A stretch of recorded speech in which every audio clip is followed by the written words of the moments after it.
No momento em que a humanidade sofre por tanto desamor, pela fome, pelas guerras, os tóxicos alimentando a violência em nossa cidade. Esta emissora traz até você momentos de amor, paz e alegria, através de um programa feito com carinho para o seu coração.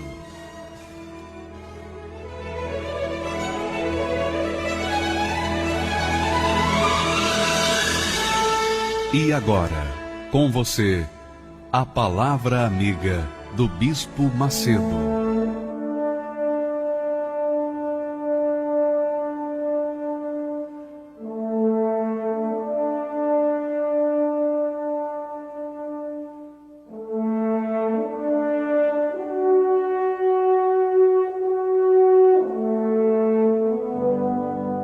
Deixa eu falar uma coisa para vocês. Nós temos um casal, por favor, que vai dar o seu testemunho. Eu queria que você ouvisse. Nós anunciamos a palavra de Deus.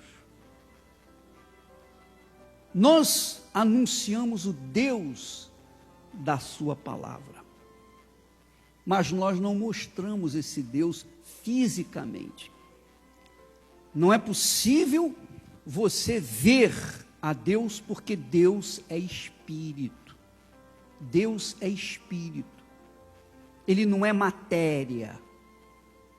Ele não é algo tocável, sensível. Ele é espírito. Assim como quando você vai num sepultamento, ali está o corpo de uma pessoa.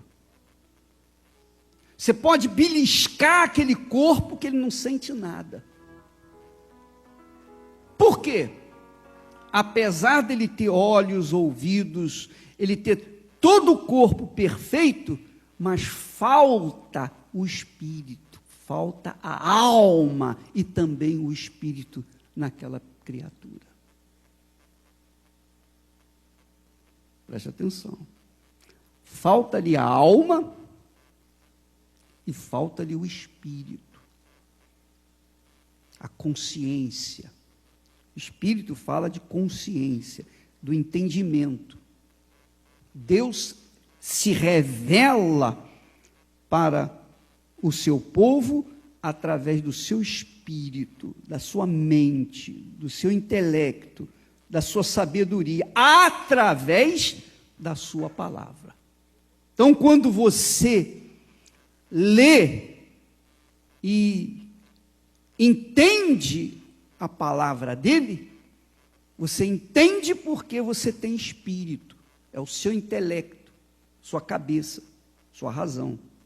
Você entende por causa do espírito, o espírito que está em você. Aquele defunto não tem mais consciência, ele não está ali mais. A consciência não está mais ali. A alma daquele corpo também se foi. A alma diz respeito à comunicação entre nós. Por exemplo, eu estou falando com você, é a minha alma que se exprime para você. Você fala comigo, é a sua alma. Então, a comunicação entre nós é de alma para alma. Amém? Sentimento. Você sente, você sorri, você chora. É a sua alma que está se exprimindo. Não é o espírito, é a sua alma. Então, quando nós trazemos um testemunho, esse testemunho fala, mostra, de fato, a existência de Deus através do que Deus fez na vida deles. Mas você não vai ver Deus fisicamente, mas você vai ver o que Deus fez na vida dele, que é o cumprimento da sua palavra. Quer dizer, acontece aquilo que está escrito na sua palavra. Amém, pessoal? Não se trata de emoção, Não se trata de sentimento. Não se trata de oba-oba. É razão, cabeça, espírito. Eles vão falar do que o Espírito de Deus fez na vida deles através da fé no Senhor Jesus. Então, como é o seu nome? Agnaldo Ferreira. E você, minha filha? Natália. Então, quem chegou aqui primeiro? Eu. Foi? Então você tem mais para contar. Sim, senhor. Quem está mais tempo, naturalmente tem mais coisa para contar. Quem era a Natália antes de chegar na Igreja Universal? A Natália era uma pessoa muito vingativa, uma pessoa magoada, cheia de sentimentos ruins, né? E tô com o casamento destruído, com a família totalmente destruída, os filhos doentes, o marido nas drogas. Temperamento ruim. Muito ruim. Gênio. Muito ruim. Gênio era horrível. Sim. Desvio de caráter. É mesmo? Sim, senhor. Eu fui muito vingativa, né? Eu cheguei na igreja com o pensamento de suicídio. Foi o ponto que eu cheguei, que eu mesmo não gostava mais de mim, eu mesmo já me sentia, já caiu a consciência do que eu já tinha feito, né? Então, eu cheguei ao ponto de pensar no suicídio. Ô, Natália, então, a gente pode resumir a sua vida? Estou perguntando. Você, quando chegou aqui, era podre. Sim, senhor.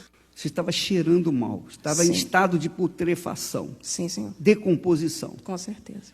É assim que é a sua vida. Assim que era a minha vida. Aham. Aí, o que aconteceu com você? O que aconteceu quando você veio aqui e ouviu a palavra de Deus, etc.? Sim, eu cheguei numa segunda-feira, 3 horas da tarde. E cheguei e fui conversar com o pastor. E ali eu vomitei aquilo tudo para ele. Falei com ele a situação que estava a minha vida. E ele, Segunda-feira, 3 horas da tarde. 3 horas da tarde, que em nenhum lugar tem um recurso, né? Sim. Quer dizer, a igreja estava aberta. Estava aberta. E o pastor de disposição. Me recebeu, sentou comigo. Você falou teve que que tinha- marcar com reunião com ele? Ou Não, senhor. você pagou alguma coisa? Não, senhor. Muito bom. Então, ele sentou ali comigo e falou que minha vida tinha solução. Então, eu ainda discuti com ele na época, falei assim, eu não tenho noção do que o senhor está falando. E ele falou comigo, não, tem como tudo isso mudar, basta uma decisão sua. Então, eu tomei a decisão aquele dia, eu lembro... Quer dizer que você vomitou tudo que você era, Sim, senhor. você dizia, em outras palavras, eu sou tão podre, tão podre, tão podre, que só tem jeito morrendo. E começando de tudo do zero. Sim, senhor. Só se eu nascesse outra vez. Mais ou menos isso. Foi exatamente o que eu falei com ele. E ele falou, não, é isso aí que Deus faz. É exatamente isso que Deus faz, que faz você nascer novamente. Foi exatamente o que E eu ter falei uma comigo. vida nova. Foi. Você entendeu isso, pai? Essa é a nossa fé. Essa é a fé que nós gritamos para o mundo, que tentamos passar para as pessoas. A fé de que, ainda que a sua vida esteja em estado de putrefação, seu corpo esteja apodrecendo, você esteja caindo aos pedaços, como um zumbi, você não vê saída para você. Você não vê solução para a sua vida. Então, como você não vê solução para a sua vida, o seu pensamento é suicídio. Esse é o caminho mais rápido que as pessoas escolhem para resolver esse problema de vida destruída. E é exatamente isso. Você, onde quer que esteja, talvez seja essa sua situação. Você talvez esteja com câncer, o médico já tenha desenganado você. O médico falou, olha, 2 meses, 2 meses é muito até, não passa disso. E você esteja sem chão, não sabe o que fazer da sua vida. Pois bem, Jesus é o mesmo. O que Ele foi, Ele é e o será para sempre. O que Ele fez no passado, Ele faz no presente e faz hoje na sua vida. Amém. E tudo que você tem que fazer é crer, mais nada. Você não tem que pagar, você não tem que rezar, você não tem que ajoelhar, não tem que pagar penitência, você não tem que fazer nada. Você tem apenas crer. Crer é obedecer, é fazer aquilo que Ele manda que se faça. Pronto, acabou. Se você fizer isso, esse câncer vai para o meio do inferno, porque ele não nasceu com você. Então, Natália, você então estava com a sua vida destruída. E foi exatamente isso que eu entendi quando eu cheguei aqui conversando com o pastor. É exatamente isso. E eu entendi que ficou bem claro para mim, como o senhor explicou agora, que eu precisava mudar a minha vida. Eu precisava mudar o que eu tinha sido até então, porque eu estava desagradando a Deus. Então, não é só isso. Nossa. Não é, você tinha que mudar para que os outros pudessem aceitá-la. Com certeza. Para que você pudesse aceitar-se a si própria. Uhum. É ou não é? Às vezes você jogava toda a culpa, você jogava a conta para outras pessoas. Porque quando a pessoa está mal interiormente, ela acha que os outros é que estão mal. Eu jogava nele. Aí, um instantinho só, vamos fazer um breve intervalo. Você fala, começa o nome? Agnaldo Então, Ferreira. Agnaldo, e aí, quando ela jogava a conta para cima de você, o que você fazia? Como é que ela era? Era uma pessoa assim difícil, temperamento difícil ela. Era uma pessoa assim que eu fazia de tudo para agradar ela e ela nunca estava feliz. Eu procurava dar o meu melhor, dar atenção, então chegou um tempo que eu cansei daquilo. Que eu fazia e não via uma mudança, sempre querendo mais e mais e mais. Então, Vocês eram casados há quanto tempo?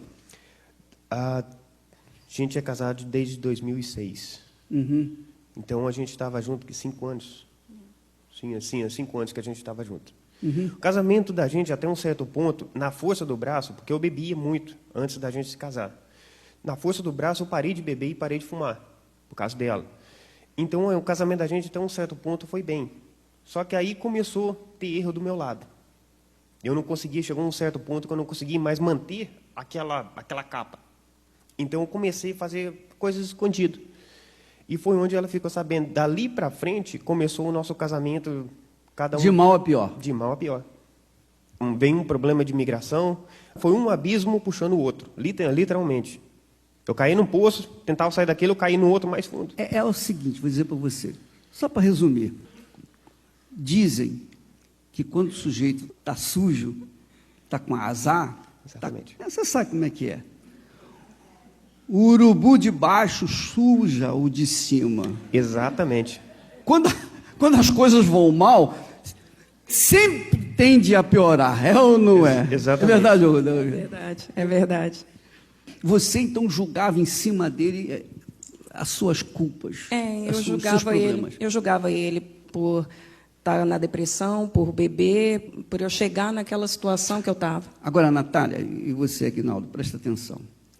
Existe coisa pior neste mundo do que um casamento em conflito? Não, senhor. Porque você estava cheirando mal, em estado de putrefação. Ele também. Sim. Mas o que é pior? 2 pessoas juntas, todas duas podres. É Como é intolerável. que pode? Não é verdade. O que é pior do que isso? Acho que não tem. Quer dizer que vocês viviam um pedacinho do inferno. Sim, senhor. Eu acredito que quando vocês estavam longe um do outro, vocês eram mais felizes, tinham um estado melhor de paz do que quando se juntavam. Exatamente. Quando eu estava no trabalho, eu tinha saudade, eu queria estar em casa, eu queria ser feliz, eu queria fazer ela feliz, mas só que aqui quando chegava em casa... Era um inferno. Era um inferno. Deixa eu falar para vocês uma coisa que acontece muito, mas muito mesmo. Uma vez eu atendi um casal como vocês. Eles chegaram, o rapaz disse para mim, bispo, essa aqui é a minha esposa, eu amo a minha esposa. É difícil um homem ficar falando, eu amo na frente dela. Exatamente. Eu amo a minha esposa. Eu sou apaixonado por ela. E ela dizia, bispo, eu também o amo. Nós nos amamos. Esse é o tipo de amor que nós sentimos. Nós queremos o melhor um para o outro. Só que, quando a gente está junto, é só briga. Para o senhor ter uma ideia, olha só, que deve estar acontecendo na vida de muitas pessoas. Para o senhor ter uma ideia, nós saímos de casa, eu aluguei um apartamento para mim e nós ficamos juntos, perto. Um apartamento para ela e um apartamento para mim. A gente ia, se encontrava, depois eu vinha para casa. Porque a gente não podia ficar junto. Eu não sei o que é, dizia ele para mim. Mas o que acontecia? Que é isso que eu queria passar para vocês que estão me ouvindo. Esse problema chama-se briga de cabeça. O santo de um não dá com o santo de outro, digamos assim. Briga de santo. Então, quando tem esse problema, quando há esse problema no casal, é porque cada um tem um santo. E esses santos não querem que eles fiquem juntos. Embora eles sejam apaixonados um pelo outro, mas eles não conseguem ficar juntos porque o santo não dá um com o outro, não se dá com o outro. Sabe aquela história? O meu santo não se dá com o outro? Então, só tem um jeito. Através dessa corrente que nós temos para a família às quintas-feiras. Só isso. Porque quando a pessoa vem às quintas-feiras lutar pelo seu casamento, então o pastor da Igreja Universal do Reino de Deus já está orientado como vai ajudar aquele casal. Não é possível, por exemplo, que o casal venha alcançar o benefício, por exemplo, pode até acontecer no domingo, na segunda, na terça, na quarta ou na sexta, no sábado. É possível, mas tem que ter muita fé para isso. Por quê? Porque o problema de casamento é o problema mais cruel, mais difícil de se resolver. Por quê? Porque é a família, é uma empresa, é um lar. A coisa que mais o diabo trabalha é na destruição da família, do casal. Porque quando ele destrói o casal, os filhos do casal vão nascer, vão crescer revoltados contra os pais, contra a sociedade, contra tudo, contra Deus, contra tudo. E então é isso que nós temos visto na sociedade. Famílias destruídas, jovens perdidos nas drogas, pessoas revoltadas, adultos revoltados. Quantos filhos hoje não têm pai? Nasceram do ninguém.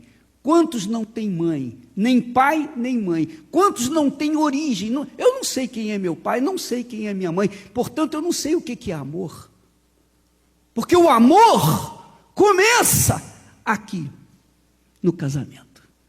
Quando a mãe traz a criança ao peito e lhe dá o leite, ela não está dando apenas o alimento, ela está passando para aquela criança o que ela tem em relação a ela, a criança. Isso é muito importante, meus caros.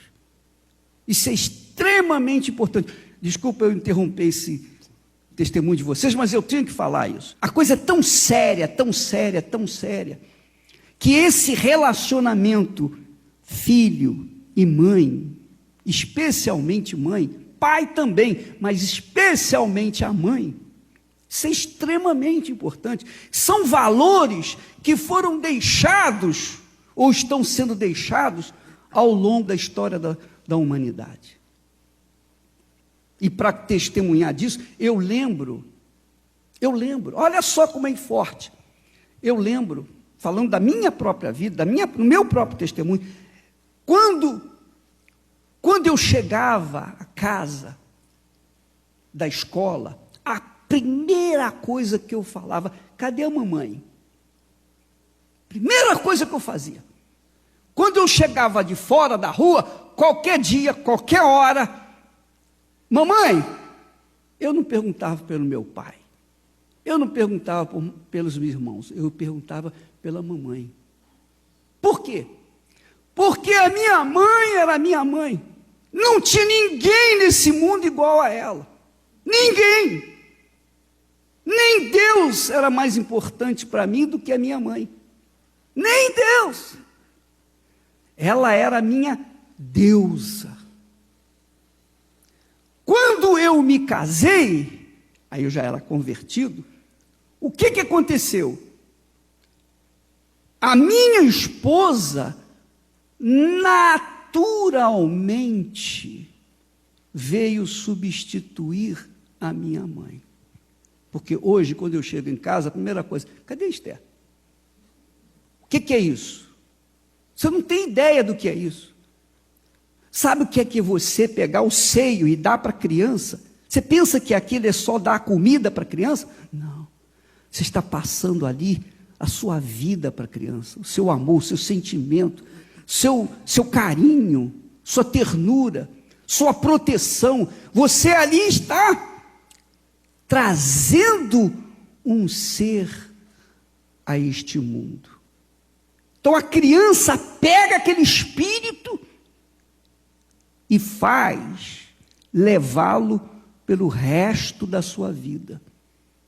O problema de sogra e nora é justamente por isso, porque a mãe é substituída pela nora. Esse que é o problema. E os casamentos são destruídos, na maioria das vezes, por causa desse problema de familiaridade. Por quê? Porque a mulher é substituta da sua mãe. É um fato, é uma realidade. A mãe não aceita isso. A mãe não aceita normalmente. E a esposa é vítima. Mas amanhã ela também vai ser... fazer o mesmo papel. É ou não é? Agora, você imagina, meus caros, vocês imaginem, presta atenção, vocês imaginem quando a criança não teve o peito da mãe, foi jogada nesse mundo e não tem quem cria ela. Ela é criada por quem? Pelo mundo. Ela é adotada pelos viciados. Então, o problema maior da sociedade começa justamente aqui, no casamento. Foi onde começou toda a humanidade. Depois que Deus criou todas as coisas, Ele criou o homem, criou a mulher, a sua esposa, a sua parceira, a sua companheira, para que os dois pudessem se procriar e habitar a terra. Então, isso tinha que acontecer. E essa lei é fixa, é a lei da vida, meu caro. Problema que você tem, às vezes, de complexo, problema que você carrega dentro de si, de revolta, às vezes você nem sabe, mas é a falta que a sua mãe lhe fez ou lhe faz, ou a falta de uma esposa que substitui sua mãe. Porque todo homem, você sabe que mulher está à vontade, é ou não é? Até porque existe mais mulheres do que homens, sim ou não? Então há uma disputa. Então, todo homem, por mais mulheres que existem à sua disposição, ele quer casar. Por que ele quer casar? Por que ele pensa em casamento? Por quê? O que faz um casamento? Simplesmente uma dependência. Ele, no fundo, depende dela. Ele quer depender dela. Ela, no fundo, quer depender dele. Esse negócio de feminismo, esse problema de mulheres, nada disso. A mulher quer depender do homem, o homem quer depender de uma mulher. Você vê que até os homossexuais querem ter casamento. E não precisa. Sim ou não? Precisa? Precisa legalizar? Não, necessariamente não. Mas eles querem ter o direito de casar. É ou não é? E até adotar filhos, para dizer assim, não, nós somos uma família perfeita, porque nós dois e temos um filho. Por quê? Porque esse senso de família de lar, de casal, é o princípio da vida do ser humano. Sem esse modelo, sem esse formato feito por Deus, não há felicidade. Você pode ser a pessoa de maior sucesso no mundo, mas se você não tem uma esposa ou um marido, uma pessoa que você dependa, que viva na dependência um do outro, você pode ter o dinheiro que tiver, ele não vai lhe dar essa pessoa. Ele não vai lhe dar essa pessoa. Você sabe disso.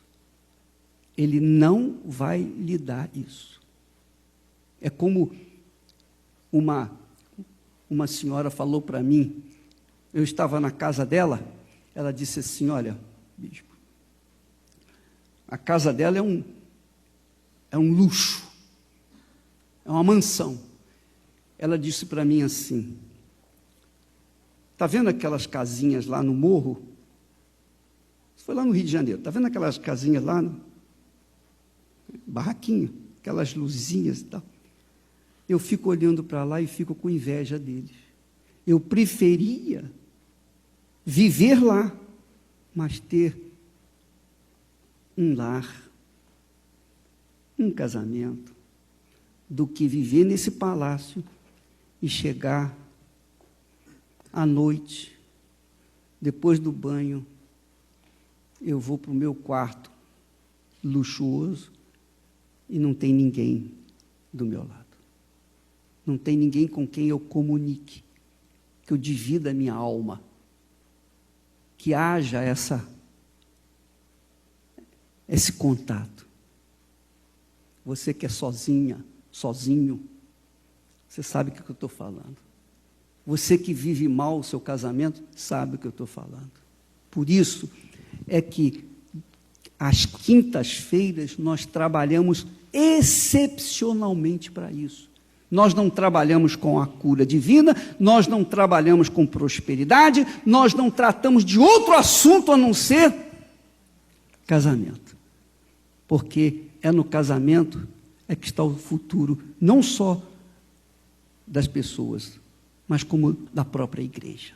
A igreja depende disso aqui. É um casamento. Porque ele representa Jesus e ela, a igreja.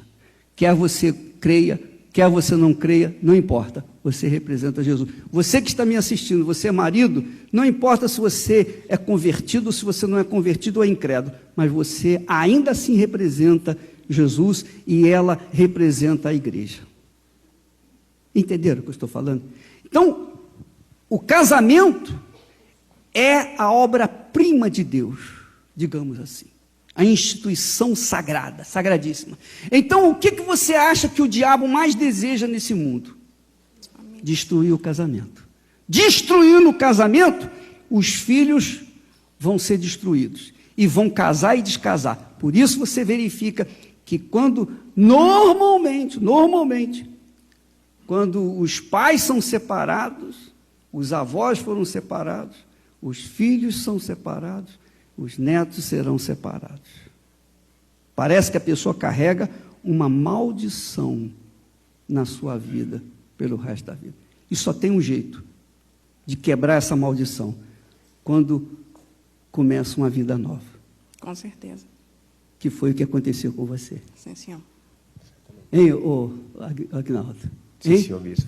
Eu vejo isso por causa do seu olhar, da sua maneira de ser. Você nem precisa falar para mim o que aconteceu. Apenas os olhos de vocês estampam o que há dentro de vocês, que é a luz do Espírito de Deus. Amém. Hein? Amém. É verdade ou não é? Com certeza. Então, não vamos falar mais do que da tristeza, da podridão, porque senão vai mexer em coisa... Mas vamos falar do que Deus fez.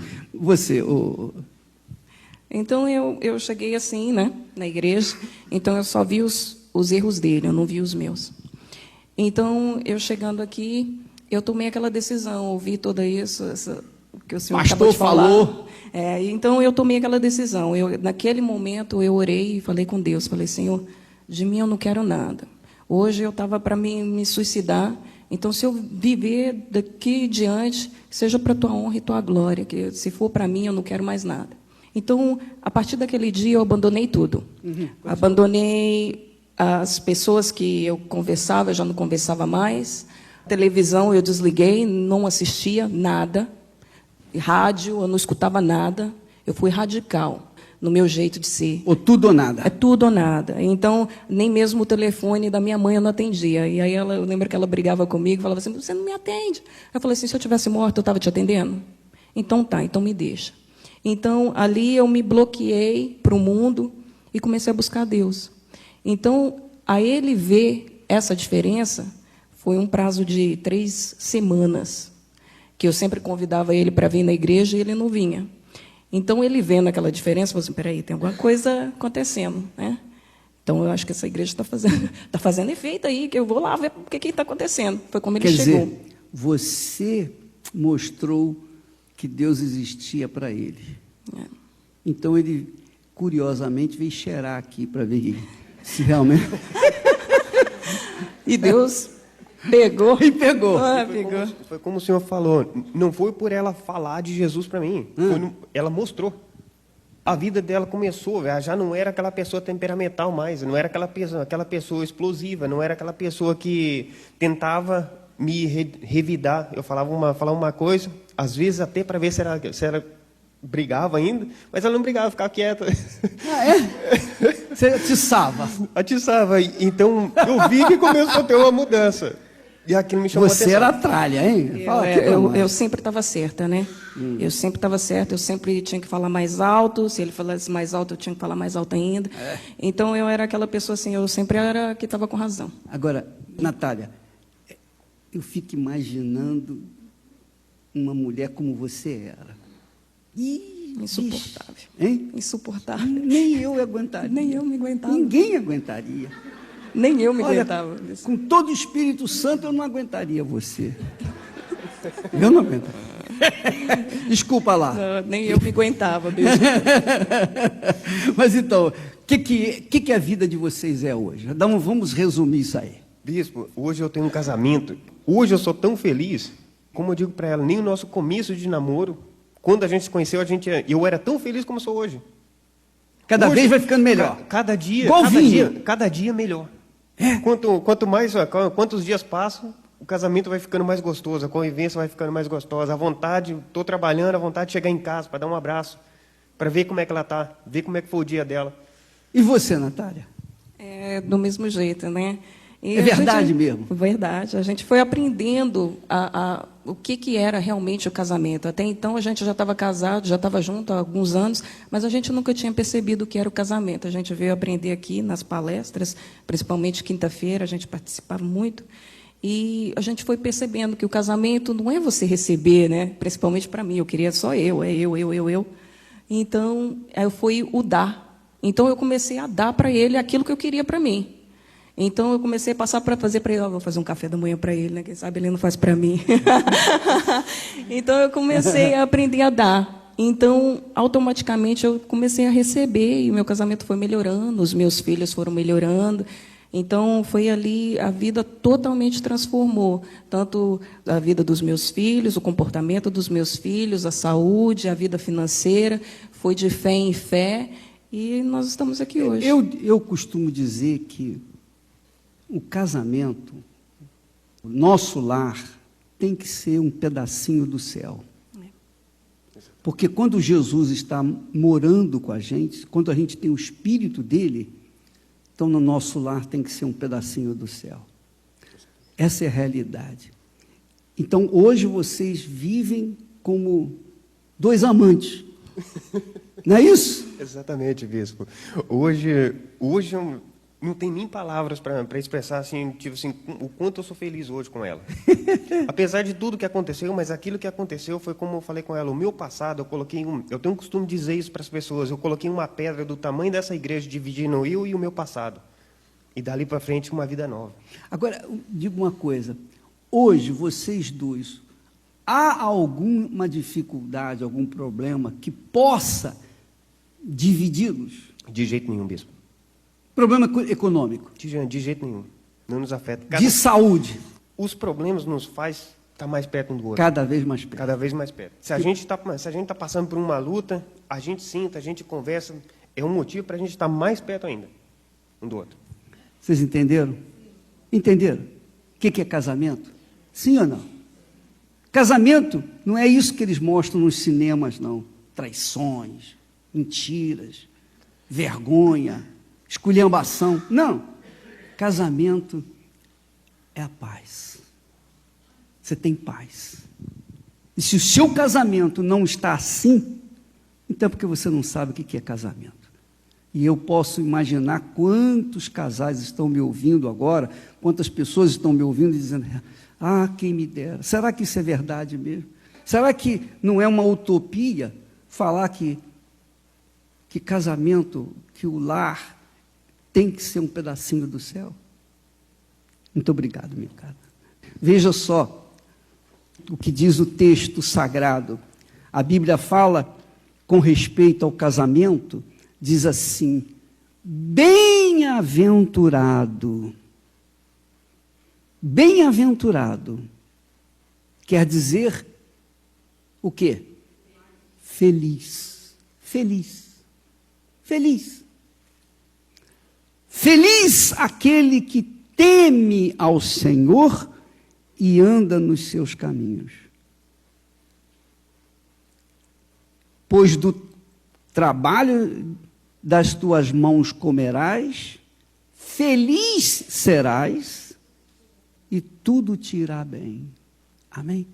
Casamento feito, refeito, restaurado, faz você ter paz com Deus, porque você não fica como passarinho pousando aqui, ali e acolá. Você já tem o lugar certo, você já tem o seu ninho, onde você vai passar a sua noite. E no dia seguinte vai sair para caçar, para poder se alimentar. E diz mais, a tua mulher será como a videira frutífera ao lado da tua casa. Uma videira frutífera. Sabe o que é uma videira frutífera? Que tem o quê? Uva. Você já viu uma parreira de uva cheia? É assim.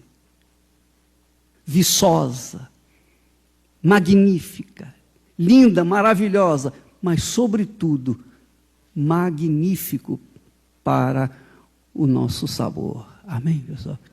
Assim será a tua esposa no interior da tua casa. E os teus filhos, como frutos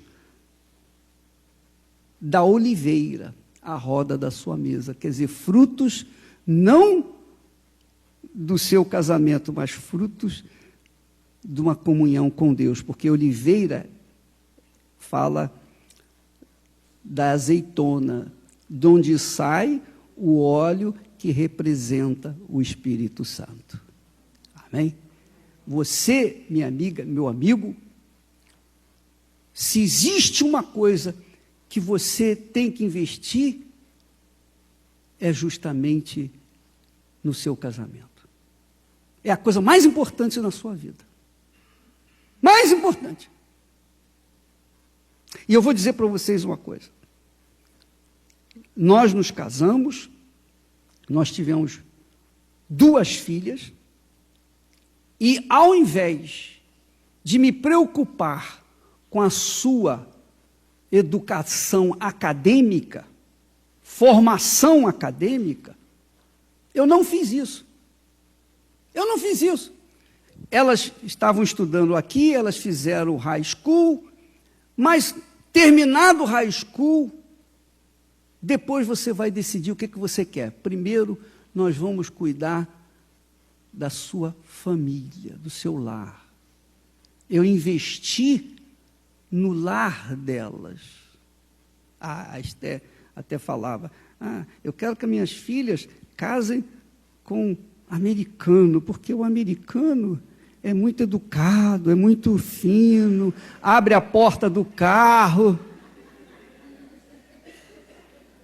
pode ser muito educado, pode ser muito fino, pode ter todas as virtudes, Mas não é isso que eu quero. Eu quero que as minhas filhas casem com homens de Deus, de fé. Eu não quero educado, eu quero de fé. Porque diz Shakespeare que o Satanás é um gentleman. O diabo é um gentleman. O diabo não é burro, o diabo não é estúpido, o diabo não é mal educado. Não, ele é muito educado, polido, para enganar as pessoas, os bobos.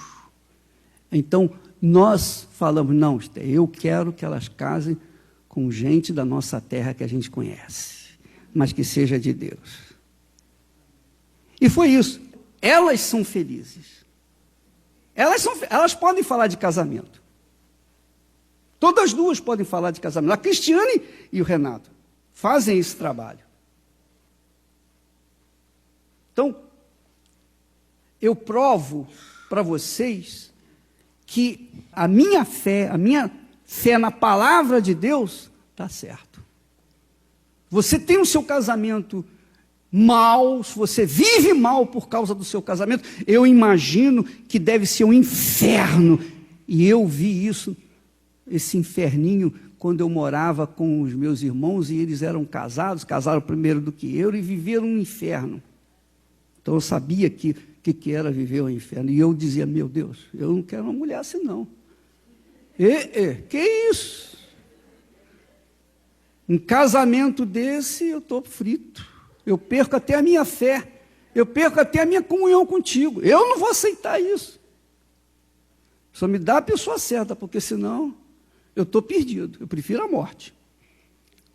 Então, meus caros, eu posso falar de casamento. Já não estou falando da Bíblia, estou falando agora de mim. Eu posso falar de casamento. Eu posso falar. Porque nós vamos completar 45 anos de casado. 45 anos.